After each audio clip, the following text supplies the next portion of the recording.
Hello guys, പത്രമാൻ്റെ പുതിയ episode റിവ്യൂയിലേക്ക് എല്ലാവർക്കും സ്വാഗതം. അങ്ങനെ ആദർശം നയനയും പരസ്പരം സംസാരിച്ചുകൊണ്ടിരിക്കുകയാണ് കേട്ടോ. ആ സമയത്ത് ആദർശനോട് നയനയുടെ സംശയം പറയുകയാണ്. അനാമികേനെ അമ്മേനേക്കാളും കൂടുതൽ നമുക്കിപ്പം സംശയിക്കേണ്ട അബീനെയാണ്. കാരണം അന്നൊരു ദിവസം മാത്രമേ അവൻ ചേച്ചീനെ സ്നേഹിച്ചിട്ടുള്ളൂ. അതൊരുപാട് ചേച്ചിക്ക് വിഷമമൊക്കെ ഉണ്ടാക്കി എന്ന് പറഞ്ഞ് അന്ന് നടന്ന കാര്യങ്ങളൊക്കെ പറയുവാണ്. ഇതൊക്കെ കേൾക്കുമ്പോൾ ആദർശം പറയുന്നുണ്ട്, ചിലപ്പോൾ ശരിയായിരിക്കും, ഞാൻ എന്തായാലും അബിയോടൊന്ന് സംസാരിക്കട്ടെ എന്ന് പറഞ്ഞ് പോവുകയാണ് കേട്ടോ. അബിയോട് ഇതൊക്കെ ചോദിക്കും. അബിയോടാണ്, ഏട്ടൻ്റെ ഭാര്യയായിരിക്കുമല്ലേ പറഞ്ഞു വിട്ടത്, അവർ ചെയ്ത കുറ്റങ്ങൾ മറയ്ക്കാൻ വേണ്ടി അതെൻ്റെ തലയിലോട്ട് വെക്കുവാണോ എന്നൊക്കെ ചോദിച്ച് കുറേ ന്യായീകരിച്ച് സംസാരിക്കുവാണ്. അപ്പം ആദർശ് ചോദിക്കുന്നുണ്ട്, നീ ഒരു ദിവസം കഴിഞ്ഞ് പിന്നെ നവ്യേനെ സ്നേഹിച്ചു കണ്ടില്ലല്ലോ, അതാണ് നിന്നിലോട്ട് സംശയം ഉണ്ടാക്കാനുള്ള കാരണം എന്ന് പറയുകയാണ്. അപ്പോഴേക്കും അബി പറയുന്നുണ്ട്, നിങ്ങളൊക്കെ എന്തൊക്കെ സംശയിച്ചാലും എൻ്റെ കുഞ്ഞിനെ കൊല്ലാനാണ് ആ പാലിൽ വിഷം ചേർത്ത ആൾ ശ്രമിച്ചെങ്കിൽ അതെന്തായാലും ഞാനല്ല എന്നുള്ള രീതിയിൽ തർക്കിച്ച് തന്നെ നിൽക്കുക കേട്ടോ. എല്ലാം കഴിയുമ്പോൾ ആദർശ് പറയുന്നുണ്ട്, നമ്മൾ മലയ്ക്ക് പോകാനാണ് നിൽക്കുന്നത്, ദൈവങ്ങളെ പരീക്ഷിക്കാൻ നിൽക്കരുത്. പിന്നെ ഞാനായിട്ട് സത്യങ്ങൾ കണ്ടുപിടിച്ച് കഴിഞ്ഞാൽ അതിൻ്റെ ഭവിഷ്യത്ത് എന്നെ കൊണ്ട് ആരും പറഞ്ഞറിയിക്കേണ്ട കാര്യമില്ലല്ലോ എന്ന് പറഞ്ഞിട്ട് അവിടുന്ന് പോവുകയാണ്. ഇതൊക്കെ കേൾക്കുമ്പോൾ അബിക്ക് ചെറിയ ടെൻഷൻ ആവുന്നുണ്ട്. പിന്നെ ഒരു നേഴ്സ് വന്നിട്ട് ജാനകിക്ക് ബില്ല് കൊടുത്തിട്ട് കുറച്ച് മരുന്ന് മേടിക്കാൻ വേണ്ടി പറയുവാണ്. അങ്ങനെ ജാനകി അവിടുന്ന് പോകുന്ന സമയത്ത് അബി ജലജനെ വിളിക്കുവാണ് കേട്ടോ. ആദർശനിപ്പോൾ സംശയം അവരെയാണെന്നും ഇങ്ങനെ പോയി കഴിഞ്ഞാൽ യഥാർത്ഥ പ്രതികളെ നമുക്ക് കാണിച്ചു കൊടുക്കേണ്ടി വരും എന്നൊക്കെ പറയുവാണ്. ഇതൊക്കെ കേൾക്കുമ്പോഴേക്കും ജലജ പറയുന്നുണ്ട്, ഓ എന്തെങ്കിലും ചെയ്യാം, നീ ഒന്ന് വെച്ചിട്ട് പോ, ഇവിടെ ഇരുന്ന് അല്ലേലേ മനുഷ്യൻ മടുത്തു എന്ന് പറഞ്ഞിട്ട് പോവാണ് കേട്ടോ. പിന്നെ മുത്തശ്ശനും മുത്തശ്ശിക്കും മരുന്നൊക്കെ എടുത്തു കൊടുക്കുവാണ് നയന. ആ സമയത്ത് മുത്തശ്ശി പറയുന്നുണ്ട്, മോക്ക് നല്ല ക്ഷീണമുണ്ട്, ആദർശ് പറഞ്ഞ പോലെ ആദർശൻ്റെ മുറിയിൽ തന്നെ കിടന്നാൽ മതി, പിന്നെ എന്തെങ്കിലുമൊക്കെ ഉള്ള സമയത്ത് മാറിക്കിടന്നാൽ മതി മോളെ എന്ന് പറയുമോ കേട്ടോ. വ്രതശുദ്ധി വേണം എന്ന് പറയുമ്പോഴത്തേക്കും നയൻ അതൊക്കെ സമ്മതിക്കുവാണ്. അത് കഴിയുമ്പോഴേക്കും മുത്തശ്ശൻ പറയുന്നുണ്ട്, ഇങ്ങനെയാണെങ്കിലും ഇത്രയൊക്കെ സ്നേഹിക്കുന്ന മരുമോളെ അമ്മായിമ്മയ്ക്ക് മനസ്സിലായില്ലല്ലോ, എല്ലാം മാറിക്കോളും എന്ന് പറയുമ്പോഴേക്കും നയൻ എവിടെ നിന്നും പോവുക കേട്ടോ. അത് കഴിയുമ്പോൾ മുത്തശ്ശിയോട് പറയുന്നുണ്ട്, എത്രയൊക്കെ ആണെങ്കിലും ദേവയാനിയും കഴിഞ്ഞ തവണ പ്രാർത്ഥിച്ചു കാണുമല്ലോ ആദർശിൻ്റെ കല്യാണത്തിന് മുമ്പ് നല്ലൊരു മരുമോളെ കിട്ടണമെന്ന്. അങ്ങനെ അവൾ പ്രാർത്ഥിച്ച പോലെ ഒരു മരുമോളെ കിട്ടിയെന്ന് മാത്രം അവൾക്ക് മനസ്സിലാക്കാൻ പറ്റുന്നില്ല. അത് മനസ്സിലായി കഴിഞ്ഞ് കഴിഞ്ഞാൽ ഇവർ തമ്മിൽ നല്ല സ്നേഹത്തിലായിരിക്കും എന്നൊക്കെ പറയുവാണ്. തിരിച്ച് മുറിയിലെത്തുമ്പോൾ നയന വാതിലടയ്ക്കുന്നത് അബി കാണുവാണ് കേട്ടോ. അബി എന്നിട്ട് ചിന്തിക്കുവാണ്, ഓ ബാക്കിയുള്ളവരെ മലയ്ക്ക് പോകുമ്പോൾ എന്താ ചെയ്യേണ്ടേ എന്ന് ഉപദേശിച്ചിട്ട് ഭാര്യയും ഭർത്താവും ഒരുമിച്ച് കിടക്കാനുള്ള പദ്ധതിയാണ് എന്നിങ്ങനെ പറയുവാണ് കേട്ടോ.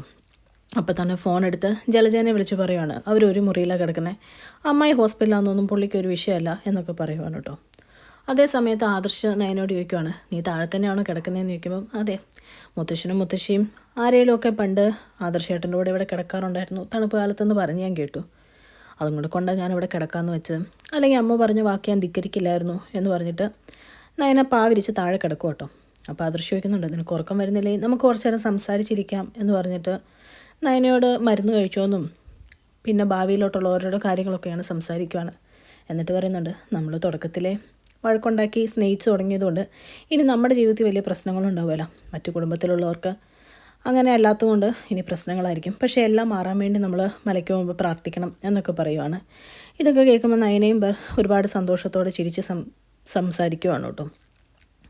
അത് കഴിയുമ്പോഴേക്കും ജലജ ജാനകിയോട് വരുമ്പോൾ പറയുവാണ്, ദേ ഇപ്പോൾ അബി എന്നെ വിളിച്ചായിരുന്നു, അവൻ പറഞ്ഞത് ആദർശം നയനയും ഒരു മുറിയിലാണ് കിടക്കുന്നതെന്നാണ്, ഇടത്തി മാറാൻ വേണ്ടി നോക്കി നിൽക്കുക, അവളുമാരെ പുറത്താക്കണം എന്ന് ഓർത്തിട്ട് അതിന് പകരം അവളുമാർ നമ്മളെ പുറത്താക്കുന്ന ലക്ഷണമാണ്. അതുമാത്രമല്ല എന്നെയും എൻ്റെ മോനെയും പിന്നെ അനാമിക മോളെയും അവളുടെ അമ്മേനെയാണ് സംശയം എന്നുള്ള രീതിയിലാണ് ഇപ്പോൾ ആദർശിൻ്റെ സംസാരം എന്നൊക്കെ പറയുവാണ്. എന്നിട്ട് ജലജ ജാനകിയോട് പറയാം, നീ എത്രയായാലും നീ ഇടത്തി എന്ന് മുറിയിലോട്ട് മാറ്റുമല്ലോ, ഇന്ന് എന്തായാലും ICU ഇറക്കും, അപ്പോൾ ഇടത്തിയോട് ഈ കാര്യങ്ങൾ പറയണം എന്ന് പറയുവാണ്. ഇതൊക്കെ കേൾക്കുമ്പോഴേക്കും ജാനകി പറയുവാണ്, എന്തായാലും നമ്മളെ ആരും പുറത്താക്കാനൊന്നും പോകുന്നില്ല, ഇടത്തി അങ്ങ് വന്നോട്ടെ, അവളുമാരെ തന്നെ പുറത്താക്കും, എൻ്റെ മരുമോളെ പുറത്താക്കിയിട്ട് അങ്ങനെ അവളുമാരവിടെ സൂചിച്ച് കഴിയാമെന്ന് ആരും ഓർക്കണ്ട എന്ന് പറയുവാണ് കേട്ടോ. അതേസമയം ദേവയാനീനെ മുറിയിലോട്ട് കൊണ്ടുവരുവാണ്. മുറിയിലോട്ട് കൊണ്ടുവരുമ്പോൾ എങ്ങനെയുണ്ടെന്നൊക്കെ ചോദിക്കുമ്പോൾ ഇപ്പോഴും ക്ഷീണമുണ്ട്, മരുന്നിൻ്റെ എഫക്റ്റ് പോയി കഴിയുമ്പോൾ നല്ല വേദനയുണ്ടെന്നൊക്കെ പറയുവാണ്. ഇതൊക്കെ കേൾക്കുമ്പോൾ ജലജയ്ക്ക് മനസ്സിലൊരു സന്തോഷമാണ്. ജാനകി പറയുന്നുണ്ട്, എല്ലാം മാറിക്കോളും, മാറിക്കഴിഞ്ഞ് ഇടത്ത് എത്രയും പെട്ടെന്ന് വീട്ടിലോട്ട് വരണം എന്ന് പറയുമ്പോഴേക്കും ജലജ പറയുന്നുണ്ട്, ഓ ഇടത്തി അങ്ങ് വരാതിരിക്കുന്നതാണ് നല്ലത്, വന്നാൽ അവിടെയുള്ള ഓരോന്നൊക്കെ കാണുമ്പോൾ ഇടത്തേക്ക് സഹിക്കുമോ എന്ന് ചോദിക്കുമ്പോഴേക്കും ദേവയാനി ചോദിക്കുന്നുണ്ട്, അതെന്താ നീ അങ്ങനെ പറഞ്ഞേ എന്ന് ചോദിക്കുമ്പോഴത്തേക്കും ജാനകി പറയാം, അല്ല അതൊന്നുമല്ല, ആദർശിൻ്റെ മുറിയിലാണ് നയന കിടക്കുന്നത്, ഇപ്പോൾ അബി വിളിച്ച് പറഞ്ഞു ജലജയോട് എന്ന് പറയും കേട്ടോ. ഇത് കേൾക്കുമ്പോഴേ ദേവേനി വരാണ്, അവനും അവളെപ്പോലെ തന്നെയാണ് കള്ളവേ പറയുള്ളൂ, ചിലപ്പോൾ കള്ളം പറഞ്ഞതായിരിക്കും എന്ന് പറയും കേട്ടോ. ഇത് കേൾക്കുമ്പോഴേക്കും ജലജ പറയണം, ഓ ഇപ്പം ഞങ്ങളാണോ കള്ളം പറയുന്നത്, ഇടത്തെങ്കിൽ വിളിച്ച് ചോദിക്കേണ്ട, പറയാനുള്ളത് ഞങ്ങൾ പറഞ്ഞു എന്ന് പറയും കേട്ടോ.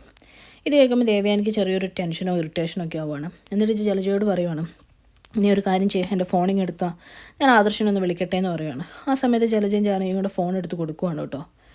ഫോൺ എടുത്ത് കൊടുത്തു കഴിയുമ്പോഴത്തേക്കും ദേവയാനി നേരെ ആദർശിനെ വിളിക്കുവാണ്.